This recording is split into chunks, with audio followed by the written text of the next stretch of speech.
September 13, 1916 அன்னைக்கு தான் கடைசி நாள்னு அந்த மேரிக்கு தெரியாது. ஆனா ஏதோ ஒரு உள்ளுணர்வு அவளுக்குள்ள உன்னை பார்த்து கைகொட்டி சிரிப்பாங்கன்னு சொல்லிக்கிட்டே இருந்தது. அந்த மேரி ஒரு அழகான பெண் யானை, அதுவும் ஆசிய யானை. அவளுக்குன்னு தனியா ஒரு ரசிகர் கூட்டமே அந்த காலகட்டத்துல இருந்தது. மேரி மற்ற யானைகளை போல சாதாரணமானது கிடையாது. அதுக்குள்ள பல திறமைகள் பொதிஞ்சு கிடக்கு. மேரின்னு சொல்லப்படுற அந்த அழகான பெண் யானையால ஹார்ன் இசைக்கருவியை பயன்படுத்தி 25க்கும் மேற்பட்ட மெட்டுகளை வாசிக்க முடியும். இப்படிப்பட்ட யானையோட திறமையை பார்க்க ஒரு கூட்டம் வரத்தான் செய்யும். மேரியும் ஒவ்வொரு நாளும் ரசிச்சு தன்னோட தொழிலை செஞ்சுக்கிட்டு வந்தா. ஆனா அந்த நாள் மற்ற நாள்களை போல அமையல. அதுக்கு காரணம் அந்த வருஷம் செப்டம்பர் 12ஆம் தேதி நடந்த அந்த ஒரு சம்பவம். அன்னைக்கு அவளை கட்டுப்படுத்துற பாகனுக்கு உடல்நிலை சரியில்லை. அதனால புதுசா ஒருத்தரை நியமிச்சிருந்தாங்க. அவனோட பெயர் வால்டர் எல்ட்ரிச். அவனை செல்லமா ரெட்னு சொல்லுவாங்க. ஏன்னா வளர்ச்சி அடையாத அந்த காலகட்டத்திலேயே தலைமுடிகளுக்கு சிவப்பு நிற வண்ணம் பூசி இருப்பான். அவனை பார்த்தாலே அழகான இந்த மேரி யானைக்கு பிடிக்காது. அவனும் அவனோட தலை முடியும்னு சொல்லி குனிஞ்ச மாதிரியே தான் பெட்டில இருந்து இறங்குவா. அதே மாதிரி ரெட்னு சொல்லப்படுற அந்த பையனுக்கும் யானையை கட்டுப்படுத்துற திறமை அவ்வளவா கிடையாது. ஒரு நாள் சம்பளம் கிடைக்குமேன்னு போய் சொல்லி வேலைக்கு வந்துட்டான். அவனோட கையில யானையை கட்டுப்படுத்துறதுக்காக ஒரு கம்பு தரப்பட்டது. கம்போட நுனியில ஊசி போன்ற கத்தியும் இருந்தது. ஏதாவது யானையால அசம்பாவிதம் நேர்ந்தா கத்திய வச்சு சமாளிச்சிடலான்னு தப்பு கணக்கு போட்டான் ரெட். சர்க்கஸ் ஆரம்பிக்கிற நேரமும் நெருங்குது.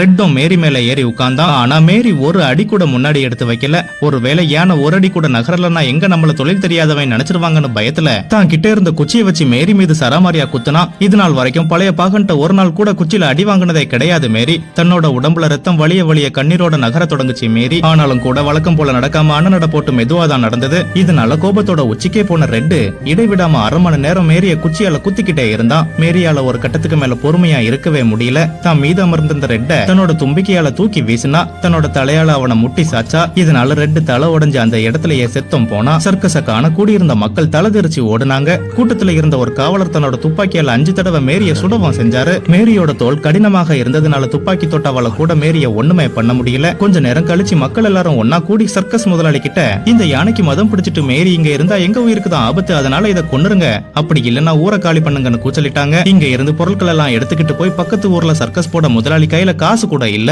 ஏன்னா அவர் கையில இருந்த ஒட்டுமொத்த காசையும் இங்கேயே செலவு பண்ணி இருந்தாரு. அதுலதான் பாகன் ரெட்டுக்கான சம்பளமும் அடங்கும். அதனால ஒரே முடிவா மேரிய கொன்னரலான்னு முடிவு பண்ணிட்டாரு. துப்பாக்கியால சுட்டே ஒன்னும் செய்ய முடியாத மேரிய எப்படிதான் கொல்றது அப்படிங்கறது அவரோட யோசனையாவே இருந்தது. முதல்ல விஷத்தை வச்சு கொன்னுருங்கன்னு ஒருத்தர் யோசனையும் சொன்னாரு. யானைகளுக்கு 1 லட்சத்துக்கும் அதிகமான சுவை உணரும் திறன்கள் தும்பிக்கையில இருக்கு. அதனால அது மேரி கிட்ட பலனளிக்காதுன்னு நினைச்சாரு. மின்சாரம் வச்சு கொன்னரலான்னு இன்னொருத்தன் ஐடியா சொல்ல, யானைய கொல்ல அதிகமான மின்சாரம் தேவைப்படும், அதுவும் வேலைக்கு ஆகாதுன்னு முதலாளி சொல்லிட்டாரு. இறுதியா ஒரு பெண் ஒரு யோசனைய சொல்றாங்க. பேசாம முன்தலைய ஒரு கிரேன்லயும் பின்னங்கால்களை ஒரு கிரேன்லயும் கட்டி முன்னும் பின்னுமா இழுக்கலாம் அப்படிங்கிறது தான் அது. இது ரொம்பவே வலிமிகுந்த மரணமா இருக்கும் அப்படிங்கறனால முதலாளி அதை வேண்டான்னு சொன்னாரு. ஆனா அந்த நகர மக்கள் எல்லாருமே ஒண்ணு கூடி இந்த கொடிய முறையை நிறைவேற்றுவதுதான் முடிவு செஞ்சாங்க. ஒரு வழியா அடுத்த நாளும் விடிஞ்சது. அன்னைக்கு காலை முதலே சூரிய வெப்பம் இதமா இருந்ததுனால சூரியனையே பார்த்துக்கிட்டு தன்னோட வாயை அசைச்சுக்கிட்டு இருந்தா மேரி. மற்ற யானைகள் மேரியோட பின்னால உட்கார்ந்து இருந்தது. அன்னைக்கு எப்பவும் போல சர்க்கஸ் ஆரம்பிக்கிறதுக்கு முன்னாடி யானைகள் அணிகிற உடைய ஒருத்தன் எடுத்துக்கிட்டு வந்தா. மற்ற யானைகளுக்கெல்லாம் வழக்கமா கொடுக்கப்படுற உடைகள் தான் கொடுக்கப்பட்டது. ஆனா மேரிக்கு மட்டும் மஞ்சள் நிற ஆடை கொடுக்கப்பட்டது. மேரியும் உடைய மறுக்காம போட்டுக்கிட்டா.